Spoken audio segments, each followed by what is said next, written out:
നമസ്കാരം. ഇന്ത്യയുടെ ബഹുസ്വരതയ്ക്കും ജനാധിപത്യ മൂല്യങ്ങൾക്കും മേൽ തീവ്ര വർഗീയതയുടെ നിഴൽ വീഴ്ത്തുന്ന സംഘടനയായി ബജ്റംഗ് ദൾ ഇന്ന് മാറിയിരിക്കുകയാണ്. സാംസ്കാരിക സംരക്ഷണം എന്ന വ്യാജേന ഉത്തരേന്ത്യൻ സംസ്ഥാനങ്ങളിൽ ഇവർ അഴിച്ചുവിടുന്ന ആക്രമണങ്ങൾ യഥാർത്ഥത്തിൽ രാജ്യത്തിന്റെ ഭരണഘടനാപരമായ അടിത്തറയെ തന്നെയാണ് വെല്ലുവിളിക്കുന്നത്. നിയമം കയ്യിലെടുക്കാനും ഒരു പ്രത്യേക വിഭാഗത്തെ നിരന്തരം വേട്ടയാടാനും ഇവർക്ക് ലഭിക്കുന്ന സ്വാതന്ത്ര്യം ഒരു പരിഷ്കൃത സമൂഹത്തിന് അംഗീകരിക്കാനാകുന്ന വിഷയമല്ല.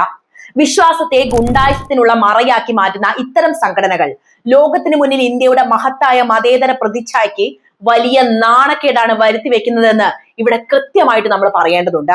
ഇന്ത്യയുടെ ജനാധിപത്യ മൂല്യങ്ങൾക്കും ബഹുസ്വര സംസ്കാരത്തിനും ഭീഷണി ഉയർത്തുന്ന വിധത്തിൽ ഉത്തരേന്ത്യൻ സംസ്ഥാനങ്ങളിൽ ബജ്റംഗ് ദൾ പ്രവർത്തകർ നടത്തുന്ന നിയമവിരുദ്ധമായ പ്രവർത്തനങ്ങൾ അതിര് കടന്നുകൊണ്ടിരിക്കുന്നു.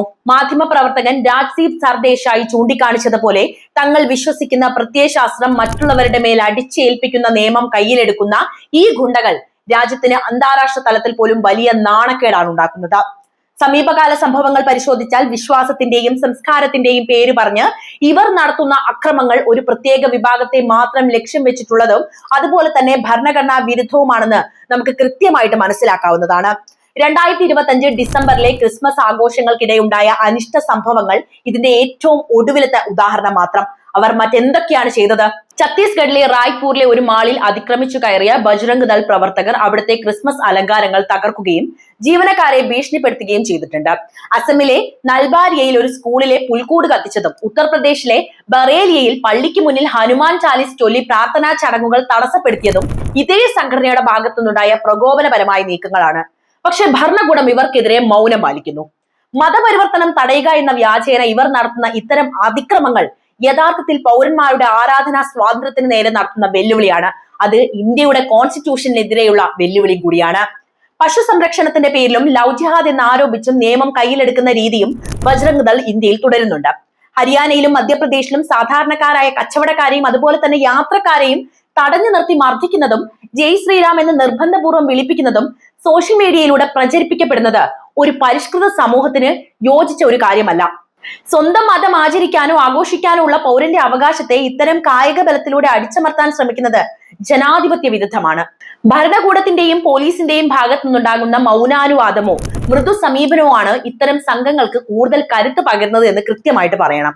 നിയമപാലകർ നോക്കി നിൽക്കെ അക്രമം അഴിച്ചുവിടുന്ന ദൃശ്യങ്ങൾ നമ്മുടെ നിയമവ്യവസ്ഥയെ തന്നെ പരിഹാസ്യമാക്കുന്ന കാര്യമാണ്.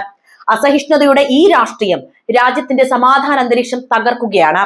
ഇത്തരം വർഗീയ സംഘടനകളെ നിരോധിക്കണമെന്ന ആവശ്യം ശക്തമാകുമ്പോൾ രാജ്യം കെട്ടിപ്പടുത്തിട്ടുള്ള മതനിരപേക്ഷ മൂല്യങ്ങളെ വീണ്ടെടുക്കേണ്ടത് ഓരോ ഭാരതീയന്റെയും കടമയാണെന്ന് കൂടി ഓർമ്മിപ്പിക്കുകയാണ്. ഗുണ്ടായുസത്തെ സംസ്കാരമായി അവതരിപ്പിക്കുന്നവർക്ക് നിയമപരമായ കടുത്ത തിരിച്ചടി ലഭിക്കാത്ത പക്ഷം ഇന്ത്യ എന്ന മഹത്തായ ആശയം തന്നെ അപകടത്തിലാകുമെന്ന യാഥാർത്ഥ്യം നമ്മൾ തിരിച്ചറിയേണ്ടതുണ്ട്. ഭരണകൂടത്തിന്റെ തണലിൽ നിയമം കയ്യിലെടുക്കുന്ന സമാന്തര സൈന്യമായി ബജ്റംഗ് ദൾ മാറിക്കൊണ്ടിരിക്കുമ്പോൾ അവരെ നിയന്ത്രിക്കുന്നതിൽ പോലീസ് സംവിധാനങ്ങളും സർക്കാരുകളും പരാജയപ്പെടുന്നത് ജനാധിപത്യത്തിന്റെ വലിയ ഭീഷണി തന്നെയാണ് ഉയർത്തുന്നത്.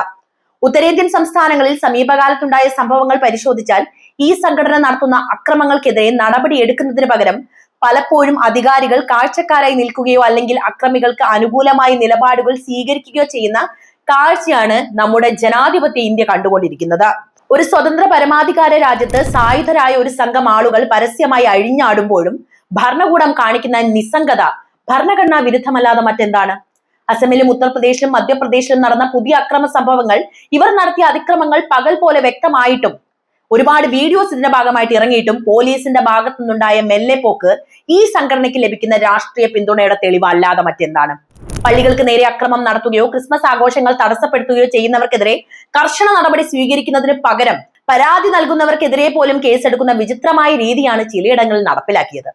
നിയമപാലകർ നോക്കി നിൽക്കെ സാധാരണക്കാരെ മർദ്ദിക്കുന്ന ബജ്റംഗ് ദൾ പ്രവർത്തകർക്ക് ലഭിക്കുന്ന ആത്മവിശ്വാസം തങ്ങളെ ആരും തൊടില്ലെന്ന ഉറച്ച ബോധ്യത്തിൽ നിന്നാണ് വരുന്നത്.